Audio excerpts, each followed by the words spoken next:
एक समय की बात है, किसी नगर में एक साहूकार रहता था।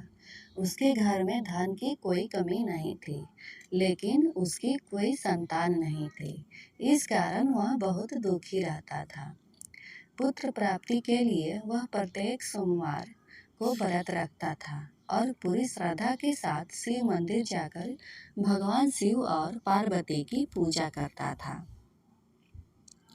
उसकी भक्ति देखकर एक दिन माँ पार्वती प्रसन्न हो गई और भगवान शिव से उस साहूकार की मनोकामना पूरी करने का आग्रह किया।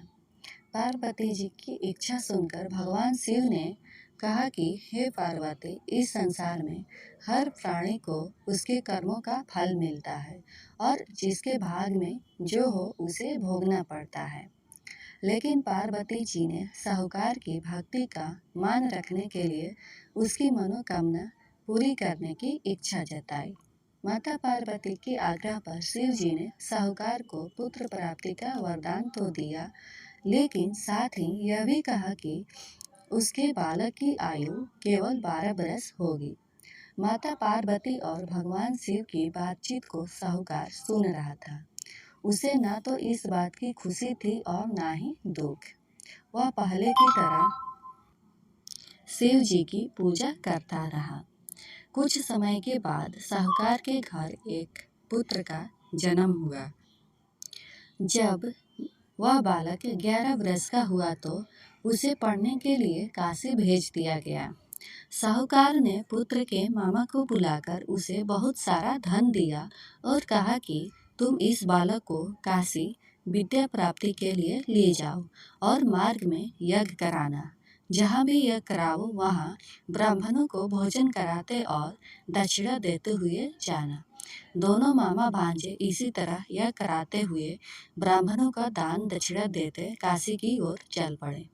रात में एक नगर पड़ा जहाँ नगर के राजा की कन्या का विवाह था, लेकिन जिस राजकुमार से उसका विवाह होने वाला था वह एक आंख से काना था। राजकुमार के पिता ने अपने पुत्र के काना होने की बात को छुपाने के लिए एक चाल सोची।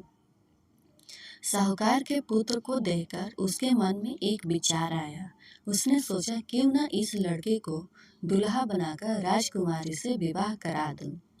विवाह के बाद इसको धन देकर विद्या कर दूंगा और राजकुमारी को अपने नगर ले आऊंगा। लड़के को दूल्हे के वस्त्र पहनाकर राजकुमारी से विवाह कर दिया गया। लेकिन साहूकार का पुत्र ईमानदार था। उसे यह बात न्याय संगत नहीं लगी। उसने अवसर पाकर राजकुमारी की चुन्नी के पले पर लिखा कि तुम्हारा विवाह तो मेरे साथ हुआ है, लेकिन जिस राजकुमार के संग तुम्हें भेजा जाएगा वह एक आंख से काना है। मैं तो काशी पढ़ने जा रहा हूँ। जब राजकुमारी ने चुन्नी पर लिखी बातें पढ़ी तो उसने अपने माता पिता को यह बात बताई। राजा ने अपनी पुत्री को विदा नहीं किया, जिससे बारात वापस चली गई। दूसरी ओर साहूकार का लड़का और उसका मामा काशी पहुंचे और वहां जाकर उन्होंने यज्ञ किया। जिस दिन लड़के की आयु 12 बरस की हुई उसी दिन यज्ञ रखा गया। लड़के ने अपने मामा से कहा कि मेरी तबीयत कुछ ठीक नहीं है। मामा ने कहा कि तुम अंदर जाकर सो जाओ। शिव जी के वरदानुसार कुछ ही देर में उस बालक के प्राण निकल गए। मृत भांजे को देख उसके मामा ने विलाप शुरू किया। उसी समय शिव जी और माता पार्वती उधर से जा रहे थे। पार्वती ने भगवान से कहा, स्वामी, मुझे इसके रोने के स्वर सहन नहीं हो रहा। आप इस व्यक्ति के कष्ट को अवश्य दूर करें। जब शिव जी मृत बालक के समीप गए तो वह बोले कि यह उसी साहूकार का पुत्र है जिसे मैंने 12 वर्ष की आयु का वरदान दिया था।